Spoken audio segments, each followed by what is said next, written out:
past Rosie. Man, they must have let it go. Oh, boo. Wow. Now I'm going to be humming that all afternoon. Wow, PhillVill. Welcome to the Brain Lady Podcast with your host, Karen D. Wood, the resident brainiac. Get ready for a mind-expanding journey as we unravel the mysteries of the brain from Notes from the Couch. Join us as we delve into the complexities and wonders of this enigmatic supercomputer. Fasten your mental seatbelts and prepare to have your synapses fired up. Welcome to the captivating world of the Brain Lady Podcast.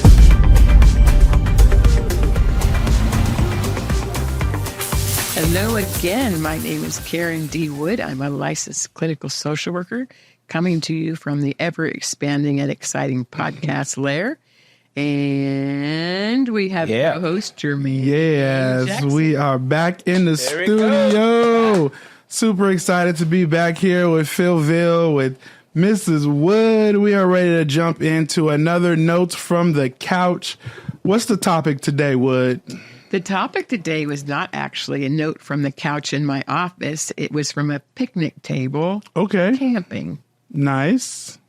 So a family asked me to go with them to go see Inside Out 2 because they wanted to hear my neuro assessment of the movie with them. Yeah. Came back from the movie sitting at the camping table, and the 16-year-old says to me, what would your Inside Out character be? Wow. And I thought, whoa, there's a question. Okay. And so that's what we're going to be talking about today. We're going to do two parts. So what we're going to talk about in our first one is Inside Out 1, the different characters involved. And then we're each going to share with you what our characters would be.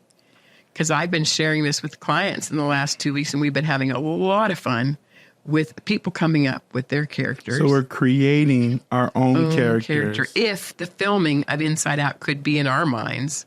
This can get interesting. Or scary. Scary. I vote for scary.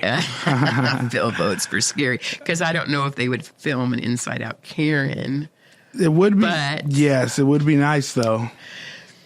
So, and since I've come up with my character, I've been a lot more aware of that. So we'll get to that in a minute. Okay.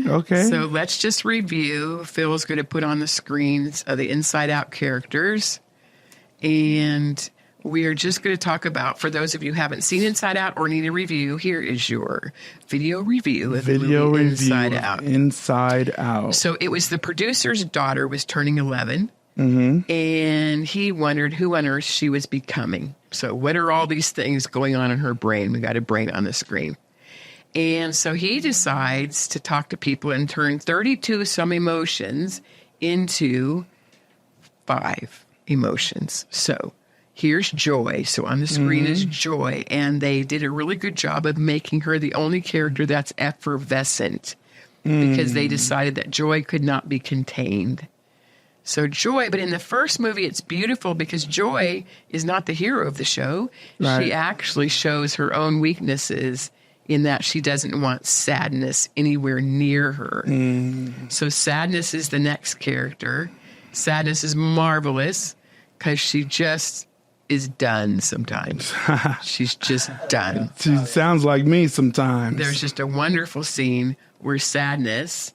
There she is. She's so blue. She's just so blue, and she has this little voice. And she's so sad. She's so sad. And in one point, there's a really good point in Inside One where sadness just says, I'm done. She lays down. And Joy has to kind of drag sadness around with her. And one of the points, if you haven't seen the movie, it's slightly giving it away. But Joy and sadness have to learn to get along. Because this is really the point of both of these brilliant movies that are now the #1 box-selling. Is it really? Animation. Huge. Record-breaking. That's wild. It took over Frozen 2. Wow. Yeah. So I think one of the reasons they're so big is so many people can relate to them, especially the second one with anxiety going into high school. But we'll talk about that later. So we've got joy. We've got sadness. They've got to learn how to get along. And then we've got Fear, who's marvelous with his one hair. I just love that one little hair. And then since we're talking about an 11-year-old girl, we've got our Disgust princess on the screen, where she just gets so disgusted with these wonderful eyelashes. And then my personal fave, Anger, who's this red little storm where you can just see the storm coming out of the top of his head. So in Inside One, they have these whole adventures, and they learn to work along, and joy and sadness learn to work along. And then memories are presented as these balls on the far left. Not sure if you can see it, but every memory comes in as a different color. And that's kind of what we're going to be talking about today, is what memories and neurons do we have. So this is from Inside Out 2, and you can see in the background those memories are still floating around. And we're going to talk a lot about this image in the next podcast, because these are actually neurons that form. But that's what we're going to talk about today, is what about our brain makes each of us. And some of it is neurons, some of it's gray matter, some of it's tissue. Wow. And we have our brain that responds to things with our whole body, which we talk a lot in being balanced in brain and body reaction. Yes, we do. And then we've got our whole trauma response that creates different things happening in our brain and body. So Inside Out 1, if you haven't seen it, do, because so good. It is just a really great picture of in someone's mind. Wow. And you said it passed Frozen? Past Frozen. Man, they must have Let It Go. Wow. Now I'm going to be humming that all afternoon. Wow, PhillVill. Hey, you guys said I could be on. Because I only had 2 complaints about Inside One, and I almost wrote them. One, there is not a song, like you just came up with a song for Frozen. There's not a hummable thing to lead with. Isn't it? I've got the joy. Oh, it's not in the That's song. not that one. No, that would be a good one, though. That's the one I like to sing at karaoke. At karaoke, that's the one you play. The thought just makes me the Lady Gaga shiver. version, or what is it? Yes, that's the one. Oh, snap. Our neighbors Did you say, oh, snap? I did. Wow. The thought of you doing You're rubbing karaoke. off on her, Sorry. Mr. Jermaine. Oh, snap. It's Wood. yours. It's Come yours. on, I stole Wood. it. I stole it. Our neighbors do karaoke after they've had a lot of alcohol. Oh, Lord. And I feel like holding up numbers over the fence. Where's our squirrel? We are definitely we gotta find that squirrel. I feel like holding numbers over the Over fence. the fence? Like 0 to 10, right? You can't.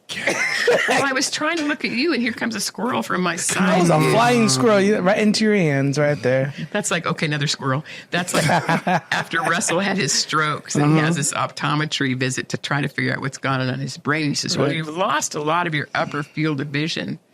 But don't worry about that. Because you're driving, it's not very many gorillas that fall out of the sky. And I was like, gorillas fall. She must have some interesting dreams. Wow. She must, yes. Okay, yes. double squirrel, back to the topic, Inside Out. You did that, Phil. I didn't even do that squirrel. So Inside Out does not have a good jingle that you leave with. Yeah, we need one. And so I'm after Jordan Feliz, who's a Christian top author, a top artist in music, to come up with some he's local songs too for here. us. Didn't you used to babysit him? I did. You did? And we've got, I'm announcing that Sorry. we've got music coming from one of my client friends. Yes. That will be a lot of our jingles. So we'll be announcing that soon. So you'll certainly be singing If I Only Had a Brain. Jermaine has the most beautiful voice. Jermaine, can you sing? There it is. Where's the squirrel? I think we need to just shoot it today. Sorry. Shoot the Hey, squirrel. sorry, wrong podcast. We let Phil on for one day. We can't even stay on track. We can't. Hey, it's I that thought I flavor. was the ADHD problem. All right, let's So bring it back in. to topic. Inside Out fault. The only ones I could find was no jingle and not enough exhaling and breathing. Because that's so important. That's really important. So we'll be talking about that as we get onto it. So what we're going to share is about what we have when we thought about this. What we I have thought about found. mine. One I did not have drawn out, so you'll just have to imagine it.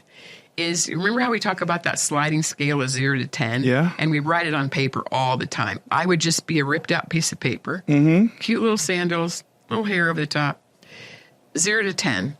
Got it. So everybody in the brain can see where Karen's temper's going. As you're rising, you can see it. As I'm walking around in the brain, people's like, she's hitting an 8. Oh, no, she's going to be... You want to avoid her. She's going to be a 10. Avoid her. And just coming up with that silly image in my mind has helped me notice a lot more. 7, getting there. If someone was filming me, they would now see that thing going up. Ooh. And so that would be my first one, would be a sliding scale. And let's see what we've got on. This is Karen's other one. It's on the screen. So for our audios, we'll describe it for you. So it's a lovely bobblehead. You have to be kind of old enough to remember that in the cars, they used to have this bobblehead. So she's got a clear Lego head so we can see inside of her brain. And she's got hands on her hips. She's a little ticked. Wow, a little sassy that there. She is a little ticked. She's got steam coming from her ears. And we can see inside of her mind that the complaint is forming. I just can't believe da-da-da-da-da-da-da. So now the hands are going on her hip. Cute little skirt starting to swing. And that bobblehead. Because when we complain, pay attention to this in yourself.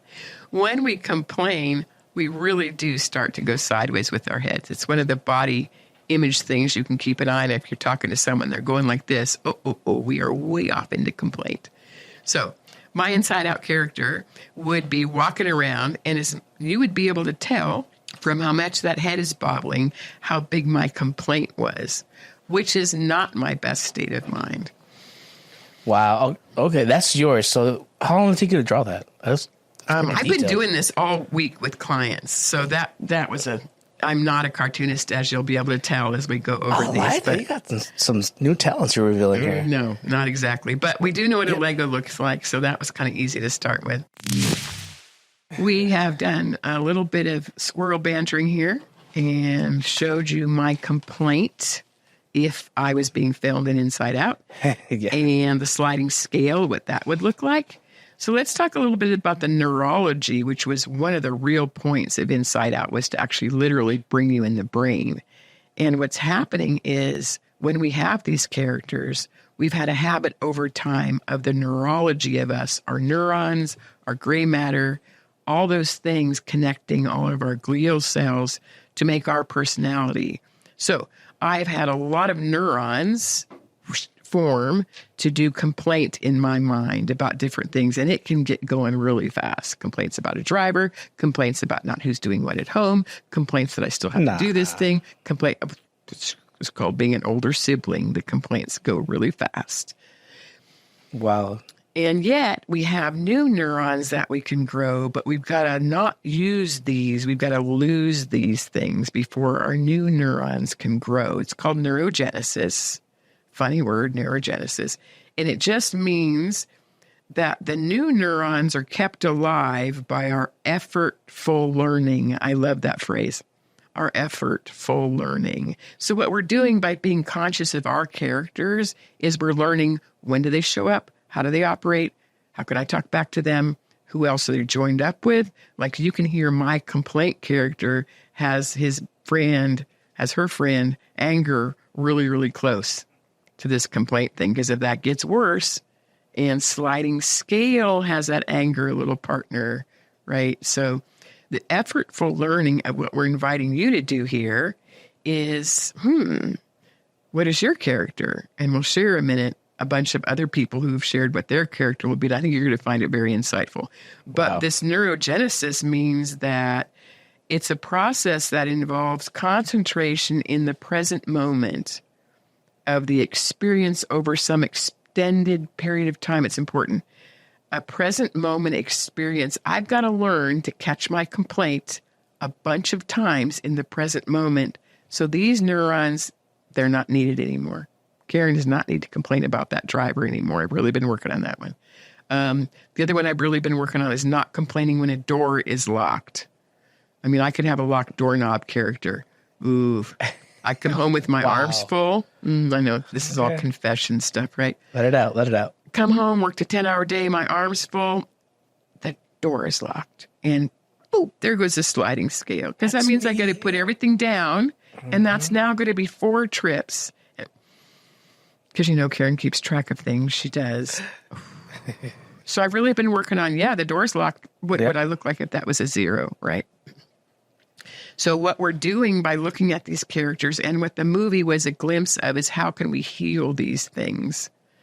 And how can we let things like joy and peace and kindness and love, all could be great characters, have more space in our brain? So the part of the podcast that we do about the brain, this is on neurogenesis. We got to not use the neurons, the bad tree, before the good tree. And remember, these are millions of things firing and connecting, and they're all have gaps in them with chemicals, and it is so million complicated. Wow. That's why we just take the breath, feel the complaint, and that's when we get to shift to our solution part of the podcast, which is this clear thinking, our 4-step method. Notice the tension. When am I complaining? What's the outcome of the picture if I keep complaining? What would I look like if I wasn't complaining? So it's been real fun if I've been noticing complaint, and she's like hands on her hips, and she's like, meh, meh, meh.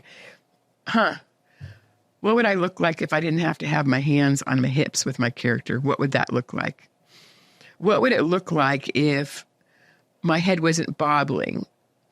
If I could take a good deep breath and find what is the source of this complaint? So what if this complaint character deep in my soul, what if she could do the same complaint? I can't believe we're here, without bobbling her head.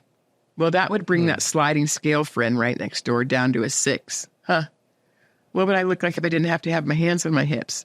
I could go down to a 4. Then I'm getting access to my frontal lobe where I can figure out what to do with the situation. The door is locked. Put everything down. Take a deep breath. It's going to take you exactly 3 minutes more to carry all the stuff in the house. What would you look like in peace and joy carrying all the stuff in the house? That's a big one for me because I'm married to a door locker. And I'm not a door locker. That's me right there, Sam. Mm-hmm. He was raised in Africa where you paid attention. Go ahead, Phil. Yeah, you said something really, just key, I feel out there, deep down in your soul, a complaint. Mm-hmm. And I feel like there's something sometimes, would you tell me, there's stuff that's kind of there that you kind of like, sometimes it takes a while to come out, all of a sudden it just comes out. And there's some times that complaint, we all kind of deal with it at different levels, but that complaining is just like ready to come out, like it's there. And for us, so the inner stuff, the deeper, if it's trauma, the buried thing, versus the surface thing, how to like that navigation. How can you speak to that? Number one, notice the tension. Is this complaint of the mind? I can't believe I got to do the dishes again. Friday night, I've worked all day and I'm the one doing dishes. Isn't that interesting that I'm the one that do dishes? Me. That's a mind, petty, little neuron tree, a little teeny bush. Yeah. But if I start going to my deep complaints of how life is not what I thought it would be right now, and the locked doors are a symbol of all the things in my life that feel locked and shut off to me right now. There's a lot of those. Well, now I use the word soul. Now we're into the deep stuff. It's brain tissue. It's mind tissue. It's my body reaction. It's how I breathe. It's how I perceive myself. It's how I perceive my relationship with God. We are deep. That's why I use the word soul. That's so good. I love what you're saying there because part of me kind of sees like the both the conflict, the deep stuff, the surface stuff. When I say stuff, I mean it's stuff. And I mean, a human being, right? If I admit out loud, or if it's a loved one, somebody close to me, sometimes that little thing sets you off, and all of a sudden your emotions just flood out. And we'll do another podcast on how trauma trains take off on you, all these different thoughts and topics. That's what I love about the clear thinking method, because if we can learn to join our body different on it. It's a man, two sides of him. Nice. And he is really, really sad. And he thought it was just because he was retired and missing his friends. No, we kept looking into this soul thing, this deeper thing. It's not only that he's retired, but he's got this fear, this shadow fear following him. Did he do a good job working for his family? That's got a whole bunch of deep neurons in it. And then he's got this shadow fear of the future. I should have had a shadow going this way. Of the future. What's it going to be like to be retired?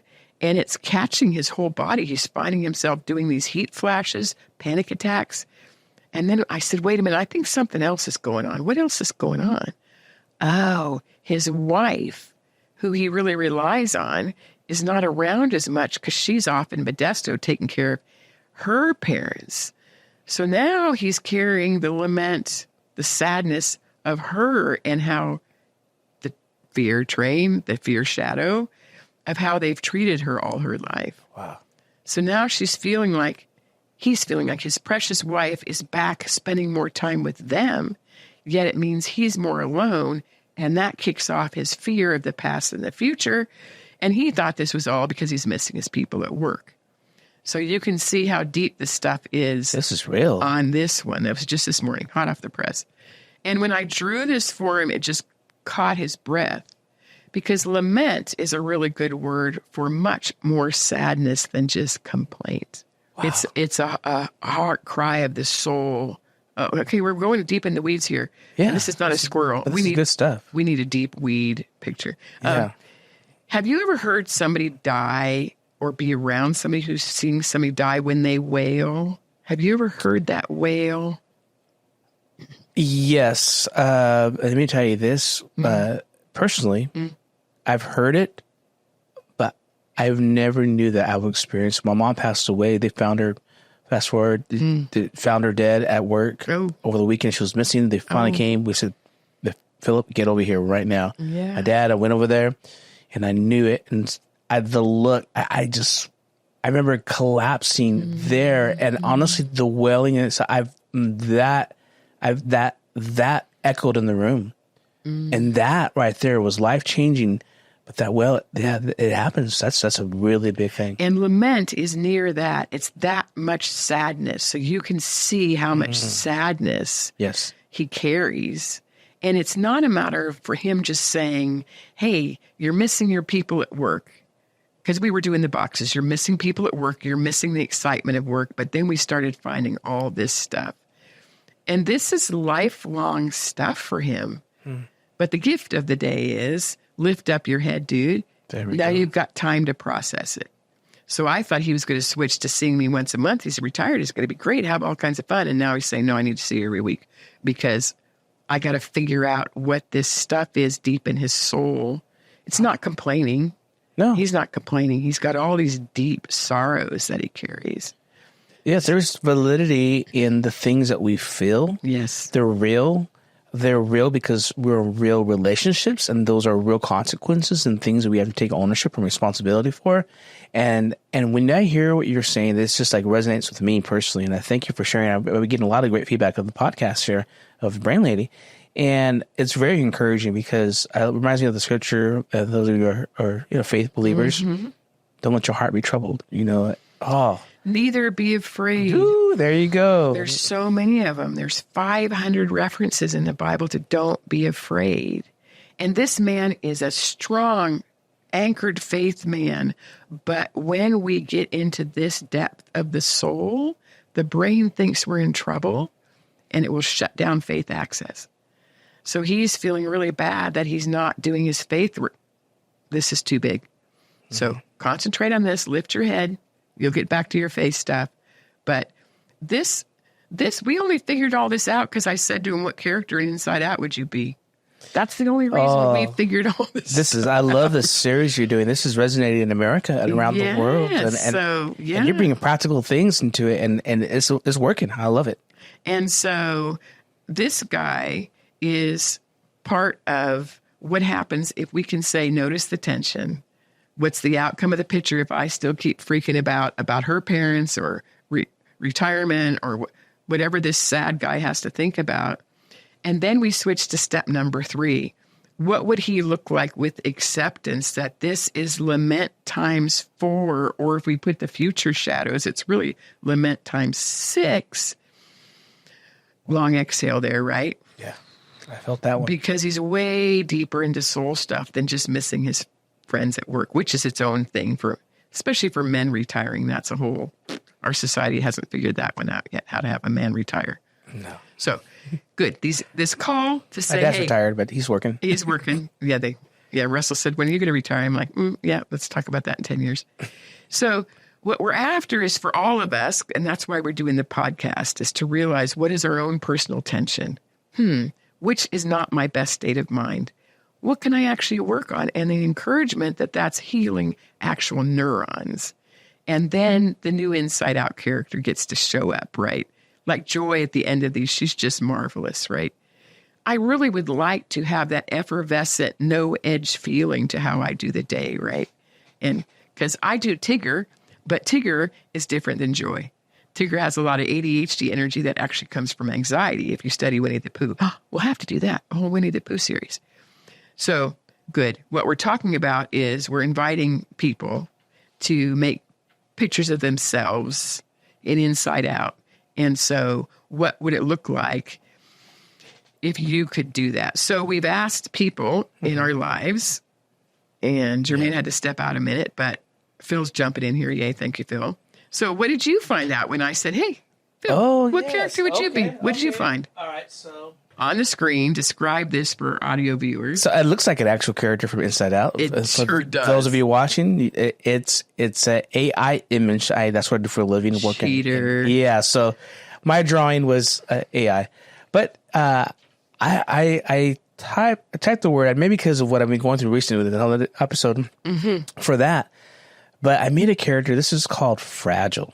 Fragile. Not Fraggle, like Fraggle Rock, but Fragile. And I was I kind of thinking this out loud a little bit, and I feel like there is an emotion that's a little bit of everything. That the surface, like, it makes you cry, makes you laugh. All of a sudden, it's this little uncertain. Yeah, the uncertain. There you go. That's a good title right there. Uncertainty, but. So fragile, because sometimes I'm not saying I am at times I'm not being weak or it's jeopardizing my masculinity and all that stuff. I was saying, I was going to say cute skirt. But yeah. No, remember, I didn't even realize that it was a female for a while. It took a while, but I have some other ones I'll show. But this one particular is AI driven. I'm like, okay, she is kind of in a puddle. I don't know if you can see the bottom of the screen, but she's in a puddle and she's holding herself up with both hands, like she's got to hold herself up, right? And that's the fragile. Right? Yeah, and I did this one. Okay. It's my hippie version of myself without a beard. This is hilarious. Yeah. I haven't seen this one yet. This is the one of blue hair, glasses. I have my podcast microphone and I play keyboard. So it's kind of the geeky myself. And I thought I just did that one. And then I like the podcast and the keyboard. I like that. A little more into the microphone. I sing and lead worship. Is that one? Nice. Wait, what's this guy about, though? I thought this one has a backside to him, or is this just another image? You know what? You can make something out of that. That's like that's what I thought you did that on purpose. I thought that was brilliant. It's the backside. It's like sometimes you don't want to feel brilliance. You don't want to face it. You just want to just. That's what it kind of said. Yeah. Or I'm done. This is flight. I'm walking out. Ooh, that could be. Yeah. Man, Karen, you are dropping a lot of truth bombs today. Just all the things that you're saying. I've been doing this with clients every single day. What would your inside out character be? They're like, until I show them the drawing. Like, so what, is there a flight thing going on with you, right? We talk about that. Like I had one young client say to me, she's just fine. She's just fine. And then I said, oh, no. You've got this beautiful ponytail today, and that ponytail is reaching around and smacking me. You're not fine. So the rest of the session, whenever she'd say, I'm fine, I would say, who do you want to slap? Right? Wow. So that was a lot of fun, that one, because we can do noise too. So, okay, who is this? You know, it's just another AI version of Fragile, and I'm showing this one here because there is a little tiny little emotion there on the floor. If you see it, floor. And maybe you have two emotions. I think at the same time. That's what I think. It's a two emotion. But I think it's piling on. Now, what do you think this space is saying to you? This big, initially happy face, what is that, do you think? It's almost like stoic, kind of like I don't know. What is it? You're the one that in therapy, like you see a lot of people put a front up, right? Yeah. And that front may not be what's actually happening. Maybe they feel big on the outside, trying to show big on the outside and really it's inside. Fragile on the inside. Yeah. Yeah. Ooh, that's good. Yeah, I right think there. there's fragile on the inside. Yeah. That's interesting. I did have one more. I'm like, okay, how can it be? Okay, one more. Oh, this is an interesting one. This is the one that I think it's it's the dark side of me. I don't know. I had another one. It's a little more. This is going to come out in my dreams. Look at this guy. Got a little scary. I don't know. It's like the bushier, hairier version of me. I know I have a beard. Hairier? I have hair. I mean, not so to be what's like. with the balloons? I think he's having a pity party in the middle of things that he does. This is a pity party. Yeah. Oh, I thought they were just kind of celebrating, but it's a pity party. Yeah. Well, I guess, we're kind of being a little more emotional today, I guess. So it's like at times, maybe you could do both. Maybe you could be in the celebrating at the same time, two sides of the same coin. But when you're thinking about having a pity party, notice the tension. Where does that show up on you? Oh, that's my lower back. So you just kind of flunk. Lower back. I don't even know what to do. Stand up, sit down. That's the sound of pity party. Flunk. Ugh. There it is right there. I don't even know what that is. I don't even. I never noticed that sound. ADHD does sound, so you're funking. Oh, yeah, it definitely have that. I wish I knew earlier in life. I could do things about it, but yeah. But if we can recognize that, if you can recognize this is a lower back thing, it's the start of the pity party. Think of that scale character would come walking up next to you. Yes. Uh-oh, pity party's starting to go up, right? Yeah. Because sometimes we don't even know it's happening. That's why I like that character. If that little character would just walk next to me and go, boo, I'd think, oh, it's happening. And sometimes I need to pray, again, you see a keyboard there in that picture, and I'm a worship leader. So for me, worship is a very great therapy. And when I start to do that, those balloons start to pop. Hey, that's really a good picture. How can I get these balloons to pop? That's a great picture. And hear them and know them and celebrate that they're popping. And so thank you for doing that. Thank you. With the challenge of what would your inside out character look like. I'm glad. And thank you for having me on for today. Oh, I appreciate it. So we're talking about reviewing this clear thinking. If you could find our 4 steps, PhillVill, for me. The continuing practice of the clear thinking method lets us know whether we're having a pity party or complaining or the scales going up on the anger or feeling these deep, deep laments with so many things to them. Up on the screen is our 4 steps. So, number 1, notice the tension. All these things have a feeling. I had a client come and her partner came to see what I do. And we couldn't really read him what he was reacting to. And he said at home, Karen Wood is the Caesar Milan of therapists. You know how Caesar Milan just goes, psh, and you snap out of it? Oh. Because I was showing this partner, I would just say to her eyebrows. That's all I would say. And she would move her eyebrows and catch that thing. And then I'd be talking to him and I would just look at her and I'd say, exhale. And she'd shift her breathing. A little while later, I would just say, feet. Because I knew her flight was kicking in on something he was saying, right? So Caesar Milan. And I love the analogy because what he does is help people realize their tension when they're around their dogs. And that's what we're trying to do with the clear thinking method. Hear my little psh in your head. Notice the tension. Number 2 is the psh spot. What's the outcome of the picture without acceptance if you keep going with that pity party? Me with my complaint. Where's it going? What's the outcome of the picture with acceptance? With acceptance, I want to pop the balloons. Bravo. With acceptance. Remember, acceptance does not mean it's good, right, lovely, kind, or true. It's the thing I'm in right now. The door is locked. So good. Exhale. I got to put everything down. Exhale. I don't want to go in there screaming, meaning at my husband. I want to have peace and clarity when I walk in the house. What does that look like? And step number 4 on the screen is notice the change in tension. That tells me my amygdala is believing me that I'm not in danger or threat right now. Even with something as serious as doing deep lament, how can I tell my soul I'm not in danger? Deeply lamenting with deep sorrow these things and mourning and doing that well. You've been experiencing that, Phil, with your mother. How do I do that pervasive sad? With clear thinking, we can do even the big things in life with new clearness. So keep experimenting with that. What do you look like? Keep remembering some other resources. The reason I wrote the book Brain Pairs is so you could have good pictures of the brain.